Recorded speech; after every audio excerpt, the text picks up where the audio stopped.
When I woke up after the fire, I saw my mother crying. I thought they were tears of relief that I was alive, until I saw her looking at the insurance policy. The smell of smoke jolted me awake in the middle of the night. Instantly, I realized I could not breathe, as if all the air in the room had vanished. My chest was tight, a sharp pain like a vice closing around it, and my throat was raw. I shot up, coughing violently. In the darkness, I fumbled with my hands, hitting the bed frame, the wall, but finding nothing to hold on to. My eyes stung. My head spun.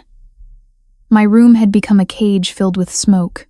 Black, thick smoke, so acrid it burned my nose, eyes, and throat.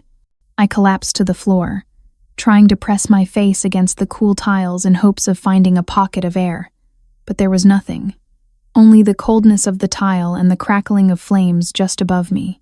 In a panic, I began to crawl toward the door. I reached for the doorknob and immediately screamed in pain. It was so hot that the skin of my hand stuck to the metal. I yanked my hand back and saw a piece of skin had been torn away, peeled off. The pain made me scream, and I started calling for my family. Dad, Mom, Nathan. But there was no answer. All I could hear was the hissing of the fire as it crawled across the walls. I began to pound on the door frantically, throwing my whole body against it, screaming until my voice was hoarse. I screamed as if my very soul were being torn apart. No one came. No one answered. Abandoning the door, I turned and ran toward the window. I pulled with all my might, then slammed against it, but the frame did not budge. And then I saw it. A latch, fastened from the outside. In that moment, I understood I had been locked in, abandoned. A choked cry escaped my throat. Is anyone there? No one replied. The room was now nothing short of an incinerator. Everything around me was searingly hot, so suffocating that I could no longer tell where I was in my own home. My head swam, and I felt as though my skin were melting, peeling away in layers. I screamed again, a scream of desperation, but the only reply was the crackling of wood. I collapsed, my head hitting the floor hard. I forced my eyes open and saw the fire. It was crawling toward the foot of my bed. Tendrils of black smoke snaked across my face. I began to tremble, my throat constricting. Everything blurred, then faded to black. And then I heard a siren. It was distant at first, then grew closer. I tried to lift my head. My vision was blurred by the smoke, but my ears could still clearly hear the hurried footsteps and the clang of metal against metal. Crash. The door was smashed open. A figure rushed into the room. I did not know who it was, only felt a pair of strong but urgent hands grip my shoulders. The person lifted me up, pulled me through the sea of smoke, and carried me outside. I strained to turn my head, looking back at the house engulfed in flames. I did not see my father. I did not see my mother. And I did not see Nathan. Only me, alone. I woke up in a world of white. White walls, a white ceiling, and the white glare of fluorescent lights. The steady beeping of a machine beside me was a constant rhythm, and the smell of antiseptic was so thick it coated my throat. Every small movement sent searing pain across my skin, 1,000 needles pricking at once. I was alive. That was the only thought that formed in my mind.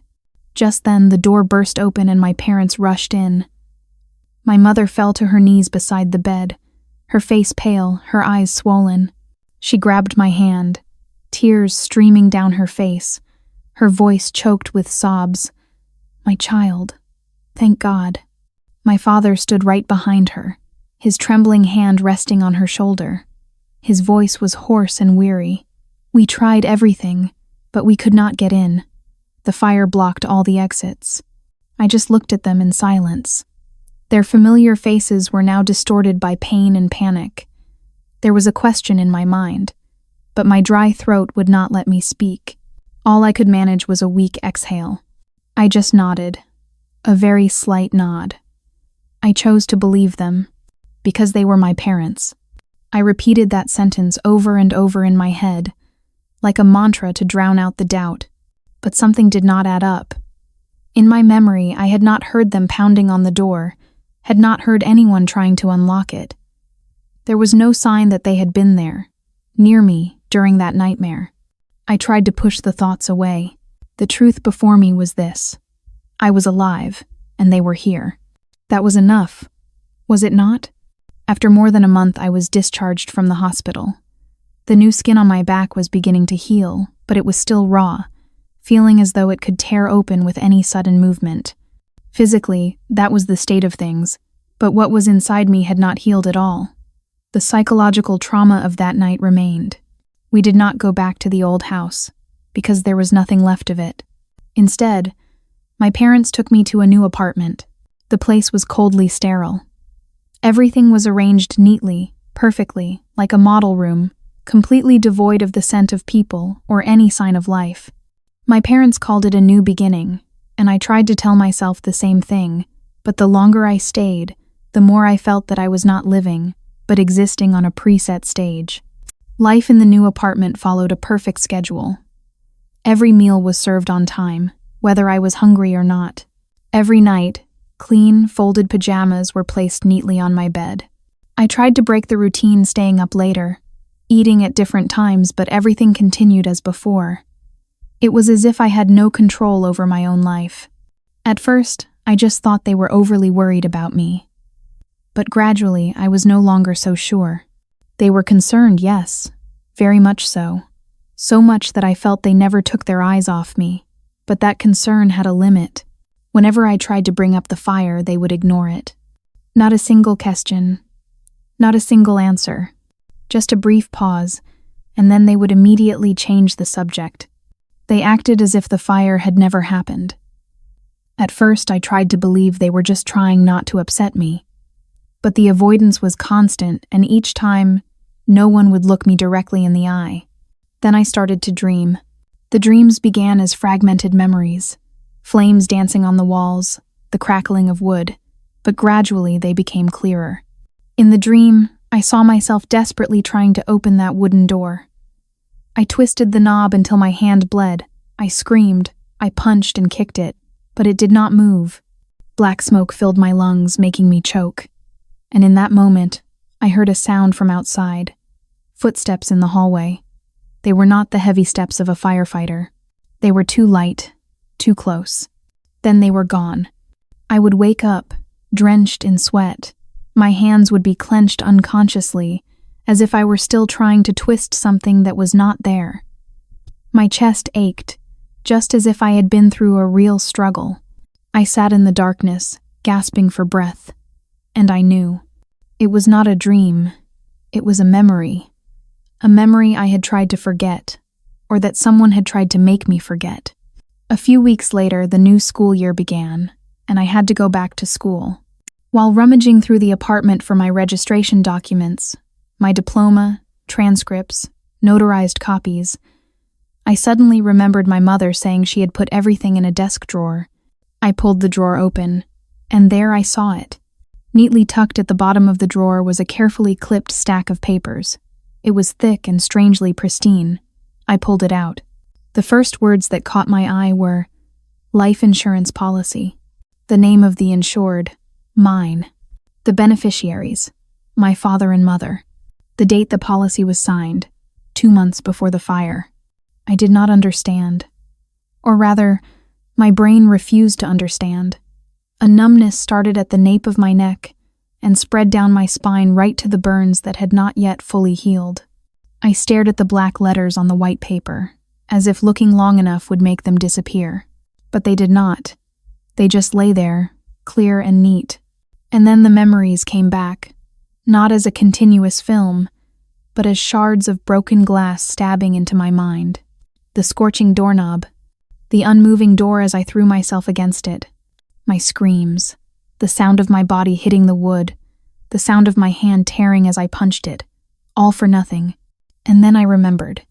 I remembered asking them, right after I woke up in the hospital. I remembered how they had gently dismissed it, as if I were a child talking in my sleep. Do not think about it anymore, dear. It is all over. But I could not stop thinking. I am not sure what I was looking for when I found the number for the local fire department. Confirmation? or a missing piece of the puzzle I did not dare to consider. The phone was in my hand, but I hesitated for a full hour before my finger finally dialed the number. The other end picked up immediately. A serious male voice answered. "Seattle Fire Department, Ethan speaking. How can I help you?" I took a deep breath, trying to keep my voice from trembling.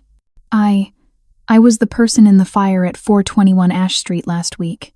The sound of a keyboard clicking came from the other end. "The 2-story gray house? The fire that happened at night?" "Yes. And you were the only one brought out from the 2nd floor, correct?" "That is right." There was a long pause on the line. I heard papers rustling. Perhaps he was reviewing the report. Finally, he spoke, his voice much more cautious. "Ma'am, there was a reason it took us so long to get into your room." I held my breath. The door was not just locked from the outside. He paused for a beat, then continued. "It was screwed shut directly into the doorframe. We had to use a crowbar to break it down." My entire body went numb. The firefighter's voice came again, hesitant. "I am not authorized to draw conclusions, ma'am, but that is not how a door is normally secured." I do not remember how I hung up the phone.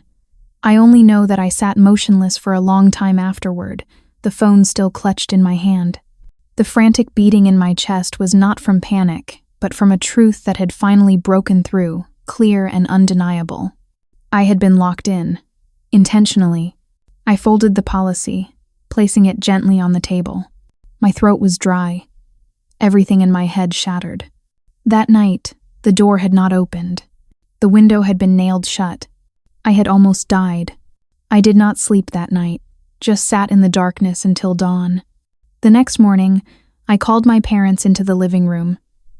I waited for them to sit down before placing a stack of papers on the table between us. On top were my school registration forms. Clipped underneath was the insurance policy. The room was suffocatingly silent. I looked them directly in the eye, one by one, and asked. My voice did not tremble, nor did it scream. It was just empty. "Why does it have my name on it?" They were silent. I began to speak, my voice flat, devoid of emotion. "This insurance policy," I said. "You signed it 2 months before the fire." The firefighter said my door was nailed shut from the outside. I screamed. I pounded on the door, and no one answered. I paused, looking straight at them. "And do not tell me it was an accident. No one nails their child's door shut by accident." My mother began to tremble, burying her face in her hands and sobbing. My father dropped his head to the table, his shoulders slumping. After a long time, he finally looked up, his eyes bloodshot, his voice hoarse. "Because Nathan was dying." That was the first time I had ever seen my father cry. But I felt nothing. He continued, each word a knife. "We did not have enough money. Your brother's liver transplant cost over $300,000. We borrowed from everyone, mortgaged everything, but it was not enough."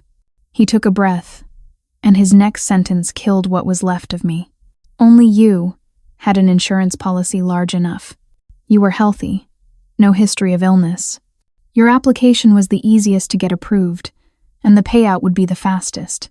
And one." My hands clenched into fists. "So you chose to kill me. It was as simple as that." My mother broke down, her words spilling out in fragments. "We tried to plan it so it would be quick, painless. We knew you were a deep sleeper. We knew when you took your medication. We knew your habits. We thought, if you went in your sleep, it would be..." A loud slam echoed as I slammed my hand on the table. "Be quiet." The space shattered. I shot to my feet, my chest heaving, my heart pounding so hard my head throbbed. "Why did you not ask me? Why did you not give me a choice? I am your flesh and blood too. Why did you think killing me was easier than watching him die?" My father looked at me, his bloodshot eyes now empty. "Because if you were given the choice, you would not have agreed." I froze. That answer, crueler than the fire itself. He continued, his voice as flat as if he were stating an obvious fact. "And we could not bear to watch another child die." My mother slowly moved toward me, one hand raised in the air, then it fell helplessly to her side. The fact that you survived was not part of our plan, she whispered. We were going to turn ourselves in after it was all over. A meaningless lie, a belated truth. Everything was over. There were 4 people in that room, but only one had truly died that night. I turned and walked away. Before I left the room, I said, without looking back, "So, I should have died to make your plan more complete, is that it?" No one answered. I left that room not out of anger, but because I knew if I stayed one more second, I would have laughed. And there is nothing more terrifying than a child who can still laugh after being betrayed by her own parents. I did not go to my room, nor did I cry. That night, I wandered the streets like a puppet whose strings had been cut, thrown off the stage after the play had ended. The ultimate pain was not that they wanted me dead. It was in their confidence, in the meticulous way they had prepared everything, so certain that the plan could not fail.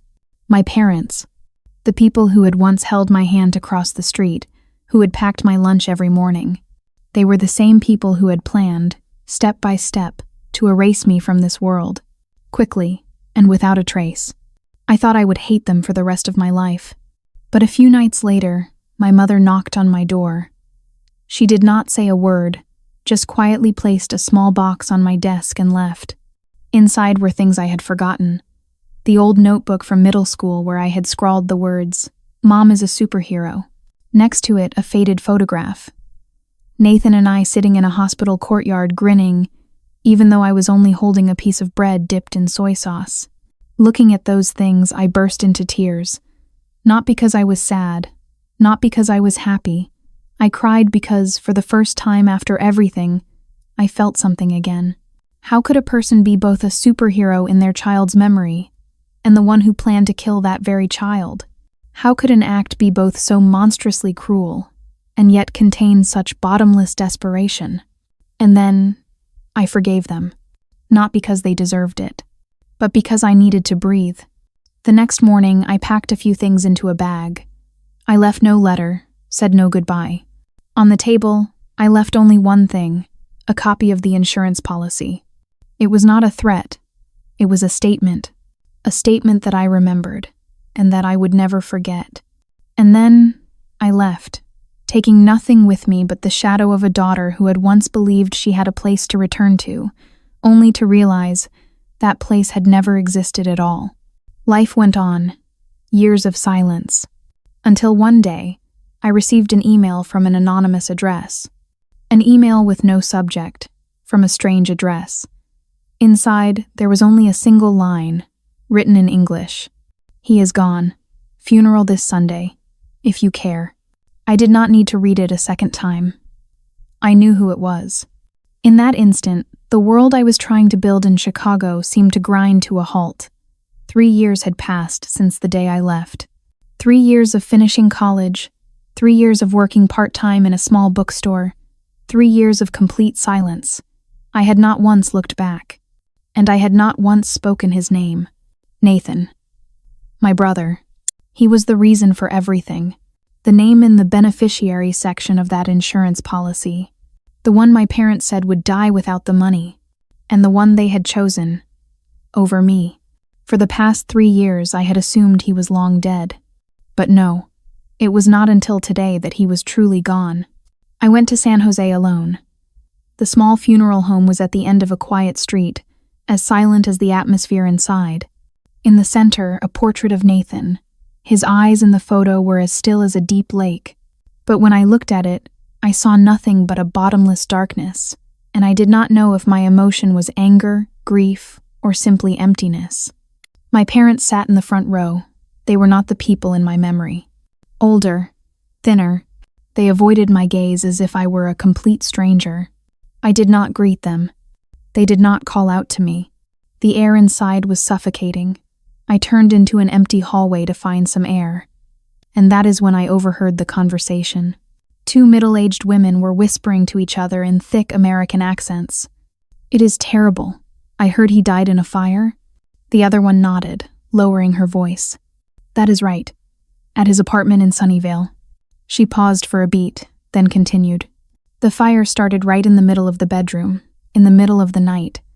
The police said it was not an electrical fault, and it did not come from the kitchen. She concluded. Very strange.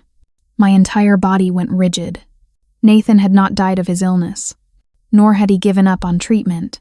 He had died in a fire that started in the middle of a bedroom. I walked out of the funeral home, my hands shaking, my heart pounding.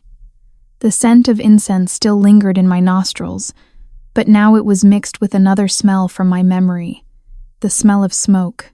This time, there were no survivors, no firefighters breaking down the door, only ashes, and a chillingly familiar feeling. I could not leave. There was something worse than death. It was the feeling of someone who had survived a fire and knew, with absolute certainty, that it had not been an accident. That night, in a cheap motel room near the airport, I did not eat or sleep. I sat in front of my computer until morning, my hands still trembling. My starting point was the name of the insurance company from years ago. And I was right. They were also the ones who had paid out for Nathan's fire. Getting a copy of the policy was impossible, but I knew I had to try. I called Emma, an old friend who worked in the insurance law industry. She owed me a favor. 2 days later, a PDF file appeared in my inbox. My hands were slick with sweat as I opened it. Everything was there, clear and cruel. Life insurance policy in the name of Nathan T.L. Date signed. 8 months before his death. Amount. Exactly the same as my policy from years ago. Primary beneficiary. My father. I stared at the screen, but the words did not disappear. 8 months. They had had 8 months to prepare everything. Enough time to play the part of a broken family. Enough time to find an apartment in a remote location. And enough time to stage another accident. I closed the laptop and sat in the darkness. I did not cry. Only one question echoed in my mind. Was I the first child they had chosen? Or was I simply the first one who had survived? I went back to that house, unannounced. The house of those two people I could no longer call them parents was still soullessly neat. Only one thing was different. There were no pictures of Nathan in the living room. I did not greet them. I walked straight to the dining table and placed the printed copy of his policy down. My voice was cold and even. Nathan died in a fire. I paused, looking them directly in the eye. In this insurance policy, you are still the beneficiaries. Exactly like mine from years ago. They looked at me. There was no panic, no surprise, only a chilling stillness, as if they had been waiting for this day for a long time. The woman lifted her teacup, blew on it gently, then slowly set it down. Do you still not understand? Everything we did was to save this family. Family? I let out a dry, humorless laugh. Or to save your reputation from a mountain of debt? The man raised an eyebrow. Do you think living in this country is easy? Who paid for your education? Who worked their fingers to the bone so you could have a decent life? Decent? I cut him off. Decent by nailing your own daughter's door shut in a fire? And then a few years later, burning your own son alive for the insurance money? That was your fault! The woman shrieked, her voice shrill. None of this would have been necessary. It was your fault for not dying. If you had just died according to the plan, Nathan would not have had to go. I froze. I actually heard something shatter inside my chest. You mean, I whispered, if I had died properly, he would have lived? You are the one who ruined everything. The man, who had been silent until now, finally spoke, his voice like ice. We gave you a chance to live. But you turned your back on the family. That was your choice. Not a single tear. Not a single apology. Only bottomless, shameless audacity. I stood up, my hands trembling not with fear, but with a rage that had reached its peak. I looked straight at the two people who had given me life, and I spoke. You are not human. You are monsters. I walked out of that house, and this time, I did not look back. The pain now came not just from the truth. It came from my own silence, from my forgiveness. Because my forgiveness had killed Nathan. I opened the file again, the copy of the policy, the financial statements, the recording of our final conversation, Every piece of paper was a nail, and I, calmly, was hammering each one into the coffin they had dug for themselves. I submitted everything to the police, quietly and by the book. I thought I would feel relief, as if a great weight had been lifted. But no, there was no release, only a suffocating emptiness, exactly like the feeling of being trapped in that smoke-filled room years ago, unable to find a way out. A few days later, my phone rang. It was his voice. "Get out of here, immediately. If you open your mouth again, do not blame us for being cruel." He tried to sound menacing, to turn the threat into a concerned warning. But I was no longer the child locked in that room. This time, I did not tremble. I just asked one question, my voice perfectly calm. "Are you not cruel already?" Then I hung up, and in that moment I understood.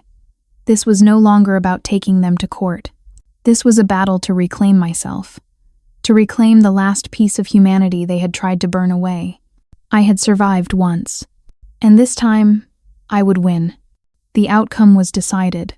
The file I had submitted, every policy, every recording, was irrefutable proof. But even as they stood in the dock, they did not bow their heads. Not a single tear, not a single word of remorse. The last thing the woman said to me was, "You are a thankless child, to dare to stab your own parents in the back." And the man, he just looked at me, coldly. "You should be grateful you are alive today." They never regretted it. They looked at me not as a victim, but as a traitor. The final look they gave me as they were led away was filled with pure hatred, and perhaps that was the moment I truly lost them, forever. After the trial, I did not cry, nor was I angry anymore. There was only an infinite emptiness. What I had once called family was now shattered, leaving only a nightmare from which I was not sure I had truly awakened. There are nights I lie staring at the cold white ceiling and wonder, if I had gotten out sooner that day, would things have been different? Or would they have just found another way to achieve their goal? I have no answers to those questions, but I have one unshakable truth. They chose to kill me, and then they chose to kill my brother. And I chose to live. One late afternoon at the city cemetery, the wind rustled through the leaves. I stood before Nathan's grave, placing a single white carnation on the cold earth. "I am sorry, Nathan," I whispered, my voice trembling slightly. "I am sorry for being silent. I am sorry for forgiving them, because my forgiveness had taken away his last chance at life." Nathan's memory was the last thing tying me to the past. He did not deserve to die. Not like that. My childhood memories had burned to ash, but I had not. I had survived, and that survival had to have a purpose. Now, I live in a small city. By day, I work at the library, but at night, when everything is quiet, I sit in front of my computer and write. I write it all down, every detail, from the first smell of smoke, to the searing doorknob, to the lies, to the insurance policies, to their soulless eyes in the courtroom. I no longer have a family, but I have a story, and I am going to tell it, not to get revenge on them, but to light another fire, a fire to illuminate the path for those who are trapped in their own fires, and to show them there is always a way out.